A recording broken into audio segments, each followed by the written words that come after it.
ভারতে সাংবাদিক ভিন্ন মতাবলম্বীদের হয়রানি করছে মোদী সরকার যুক্তরাষ্ট্র। দর্শক, মার্কিন যুক্তরাষ্ট্র তার প্রতিবেদনে ভারতকেও কিন্তু ছাড় দিচ্ছে না। তার একটি বড় প্রমাণ হলো এই শিরোনাম। ভারতের সরকারের বিরুদ্ধে মানবাধিকার লঙ্ঘনের গুরুতর অভিযোগ তুলেছে যুক্তরাষ্ট্র। একটি ছবি দিয়ে এই ক্যাপশনটি করেছে পিটিআই। ভারতের উত্তর পূর্বাঞ্চলীয় রাজ্য মণিপুরে গত বছর সংঘটিত দাঙ্গায় সংখ্যালঘুদের উপর উল্লেখযোগ্য পরিমাণে নির্যাতন চালানোর প্রমাণ পেয়েছে যুক্তরাষ্ট্র। এছাড়া ভারত জুড়ে সরকার এবং এর সমর্থকরা ভিন্ন মতাবলম্বী এবং সরকারের সমালোচকদের উপর চাপ প্রয়োগ ও হয়রানি করেছে। বার্তা সংস্থা রয়টার্সের প্রতিবেদনে বলা হয়েছে, মার্কিন যুক্তরাষ্ট্রের পররাষ্ট্র মন্ত্রণালয় প্রকাশিত বার্ষিক মানবাধিকার মূল্যায়ন প্রতিবেদন থেকে এই তথ্য জানা গেছে। প্রতিবেদনে বলা হয়েছে, মার্কিন পররাষ্ট্র মন্ত্রণালয় মণিপুরে সংখ্যালঘুদের উপর আক্রমণের ঘটনায় এবং সাংবাদিক ভিন্ন মতাবলম্বীদের উপর নির্যাতনের উল্লেখযোগ্য প্রমাণ পেয়েছে। গত বছরের মাঝামাঝি মণিপুরে দুই উপজাতি কুকি ও মেইতেই সম্প্রদায়ের মধ্যে দেশটির একটি আদালতের আদেশকে কেন্দ্র করে সংঘাতের সূত্রপাত হয়। সেই সংঘাতে অন্তত 200 জনের মৃত্যু হয়। মার্কিন পররাষ্ট্র মন্ত্রণালয় তথা স্টেট ডিপার্টমেন্টের প্রতিবেদনে বলা হয়, গত বছরের মে থেকে নভেম্বর পর্যন্ত সংঘটিত দাঙ্গায় অন্তত 60,000 মানুষ বাস্তুচ্যুত হয়।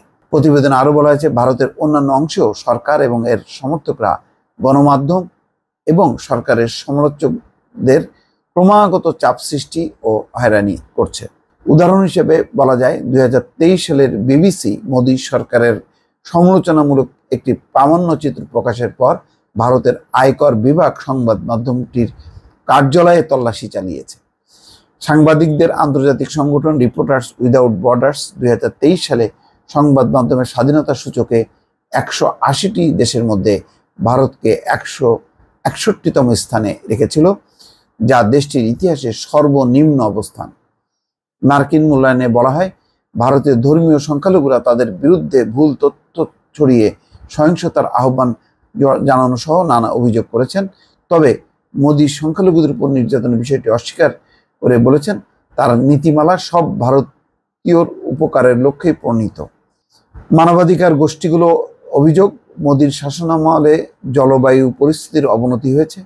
তাদের অভিযোগ, মোদীর আমলে বিদ্বেষী বক্তব্য, মুসলিম সংখ্যাগরিষ্ঠ কাশ্মীরের বিশেষ মর্যাদা বাতিল, নাগরিকত্ব সংশোধনী আইন প্রয়োগ এবং অবৈধ স্থাপনা অপসারণের নামে মুসলিম স্থাপনা ভেঙে ফেলার মতো কাজ করা হয়েছে।